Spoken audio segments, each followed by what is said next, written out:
Alors je dirais qu'il n'y a pas une définition stricte du terme, puisque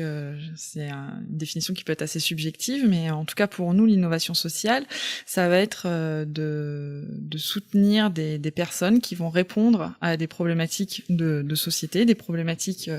connues ou pour lesquelles il n'y a pas encore de réponse, et qui vont pouvoir innover de nouvelles réponses et qui vont vraiment répondre à un besoin détecté sur un territoire. Donc ce qui peut être intéressant, c'est de voir que sur un territoire, quelque chose va être innovant, parce que c'est une solution qui va pas être apportée, qui va répondre à ce besoin-là et qui va pas forcément se faire sur le territoire, alors que ailleurs, elle sera peut-être plus du tout innovante, puisqu'en fait, ce sera déjà quelque chose de connu, qu'on aura déjà vu, vécu. Donc je pense qu'il y a cette notion de territoire qui est importante aussi.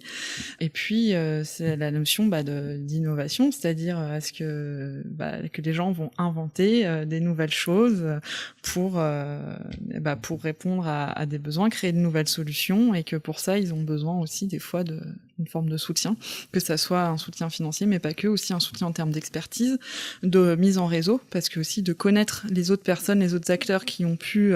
participer à une innovation, à une initiative qu'on va dire innovante, d'en discuter avec les autres, voir les freins, voir les leviers, comment mettre en place ces choses-là. On pense que c'est vraiment important. C'est pour ça aussi que la Fondation Médéric Alzheimer a lancé un vaste travail de mise en réseau, en fait, entre des porteurs de projets, mais aussi avec des chercheurs en sciences humaines et sociales notamment, qui vont pouvoir